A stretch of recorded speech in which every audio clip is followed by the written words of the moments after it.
Apakah benar pada saat memberikan santunan Pertamina juga mengajukan dokumen yang harus ditandatangani oleh masyarakat agar mereka tidak menuntut pada Pertamina? Kurang lebih 4 bulan sekali terjadi kasus.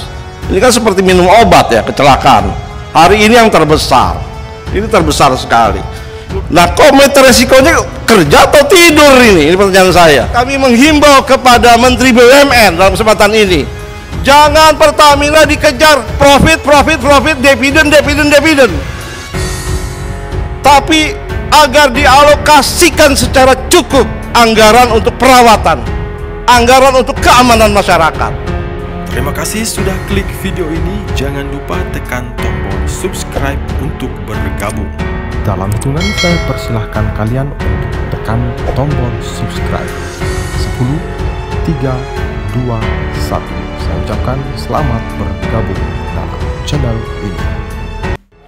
Pertama-tama kami ingin menyampaikan ucapan bela sungkawa dan prihatin yang sebesar-besarnya atas musibah yang terjadi di Depo Pelumpang.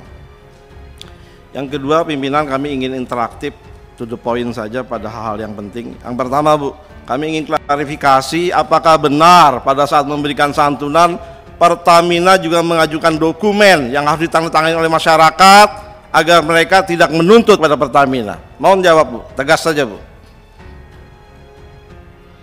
Ya atau tidak, Bu? Oke, saya aja kalau gitu. Oke, Pak. Jadi yang dimaksud dengan ini adalah kita akan berikan ke ahli waris kan, Pak. Di dalam beberapa kejadian itu kemudian ada lagi yang mengaku sebagai ahli waris menuntut kepada Pertamina. Maksudnya Pertamina adalah ini diberikan kepada ahli waris dan tidak ada lagi ahli waris lain yang menuntut. Itu maksudnya, Pak. Baik, kami pahami. Yang kedua, kami juga ingin interaktif. Apakah di Pertamina ada komite resiko, Bu? Ada, Pak. Ada ya? Nah, jadi saya juga punya pengalaman di BUMN, komisaris, di tingkat direksi ada komite risiko, di tingkat komisaris pun ada komite risiko. Nah, ini sangat penting menurut saya.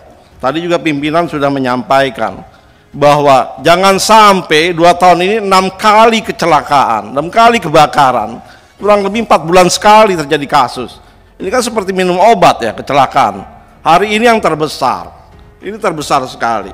Karena pertanyaan saya, audit komprehensifnya kapan dijalankan sehingga bisa dipetakan oleh komite resikonya. Nah, komite resikonya kerja atau tidur ini pertanyaan saya. Komite resiko lah tampil di depan, termasuk juga nanti menyusun peta resiko sehingga ada langkah mitigasi yang dari sana keluar agenda perawatan secara masif untuk yang dikatakan merah, kuning, hijau, kan demikian. Karena pimpinan kami menghimbau kepada Menteri BUMN dalam kesempatan ini, jangan Pertamina dikejar profit, dividen. Tapi agar dialokasikan secara cukup anggaran untuk perawatan, anggaran untuk keamanan masyarakat. Ini pimpinan sangat penting menurut saya. Jangan sampai alat-alat peralatan yang sudah tua tidak dimitigasi, tidak dikasih anggarannya, lalu kita menerima resiko seperti ini. Ini menurut saya bagian dari good corporate governance. Berarti kan nggak governance ini. Apalagi definisi governance bukan saja bisnis proses, tapi meliputi social and environment governance. Kan begitu Pak Sugeng ya? Responsibility sosial dan lingkungan juga bagian dari corporate governance. Korbannya banyak sekali. Jadi kalau hanya yang dituntut profit, dividen, terbengkalai perawatan, lalu audit komprehensif tidak dijalankan, ini riskan. Karenanya terkait dengan komite risiko yang harus kuat, kami mengusulkan buffer zone. Saya rasa nggak ada pilihan, ini harus dilaksanakan.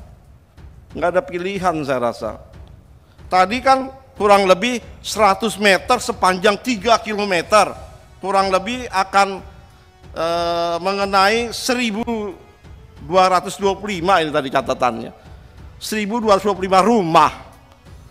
Nah, ini adalah bagian untuk melindungi keselamatan masyarakat dan juga keselamatan instalasi pemerintah. Jadi harus dialokasikan secara baik anggarannya.